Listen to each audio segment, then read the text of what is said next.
చిట్యాల మండల వ్యాప్తంగా శివరాత్రి ఉత్సవాలు ఘనంగా జరుగుతున్నాయి. చిట్యాల మండలంలోని నవాబుపేట, జూకల్, చల్లగరిగే, వడితల గ్రామాల్లోని శివాలయాల్లో శివరాత్రి సందర్భంగా భక్తులు ప్రత్యేక పూజలు నిర్వహించారు. ఉదయం నుంచే దేవాలయాల వద్ద భక్తులు బారులు తీరారు. భక్తి శ్రద్ధలతో పూజలు నిర్వహించారు.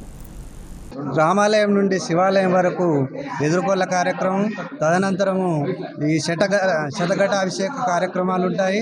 ఆ తర్వాత పక్కనున్నటువంటి ముసినిపర్తి గ్రామ ప్రజలు వీళ్ళందరూ కలిసి సమిష్టిగా ఈ కార్యక్రమం అత్యంత దిగ్విజయంగా కార్యక్రమాలను చేసుకుంటారు. ఈ కార్యక్రమంలో కళ్యాణం రాత్రి 9:30 గంటలు స్టార్ట్ అయ్యి 12 గంటల వరకు ముగిస్తుంది. తదనంతరము ఈ భజన కార్యక్రమం ఉంటుంది, అఖండ భజన కార్యక్రమం ఉంటుంది.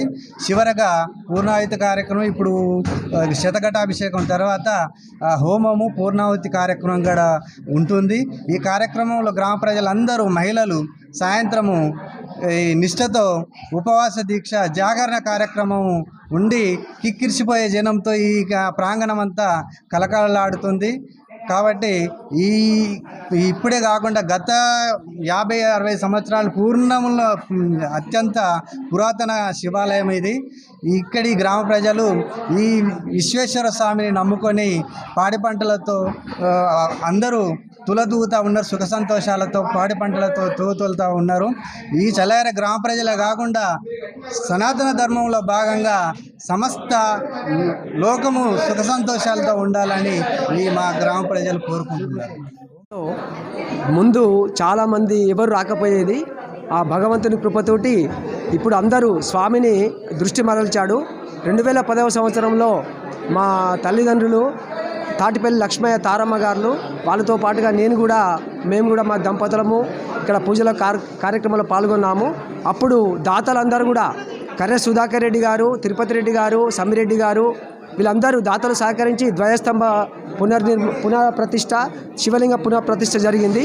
అప్పటి నుంచి స్వామి విశ్వేశ్వరుడు అందరి దృష్టిని మరల్చి అందరూ కూడా గ్రామ ప్రజలందరూ శివరాత్రి సందర్భంగా రామప్పకు, కాళేశ్వరము, వేములవాడకు పోయే వాళ్ళందరూ కూడా జాగరణ రూపంలో పోయే వాళ్ళందరూ కూడా విరమించుకొని ఇక్కడ స్థానికంగా శివ కళ్యాణం ప్రారంభించడం జరిగింది 2010 నుండి. అప్పటి నుంచి స్వామివారి కార్యక్రమాలు వైభవోపేతంగా జరుగుతున్నాయి. ఇక్కడ అఖండ భజన కార్యక్రమాన్ని ఫస్ట్ కళ్యాణం కంటే ముందు 8ంటికి రాత్రి మొదలుకొని 5 వరకు మేము మంగళారతితోటి ముగించే వాళ్ళము. ఇక్కడ అయోధ్య రామాలయము బైన మండలి వాళ్ళు, విశ్వేశ్వరాయ బైన మండలి వాళ్ళు, మహిళా బైన మండలి వాళ్ళు, బుచ్చిరిపర్తి గ్రామ బైన మండలి వాళ్ళు అందరూ పాల్గొని దిగ్విజయం చేస్తున్నారు.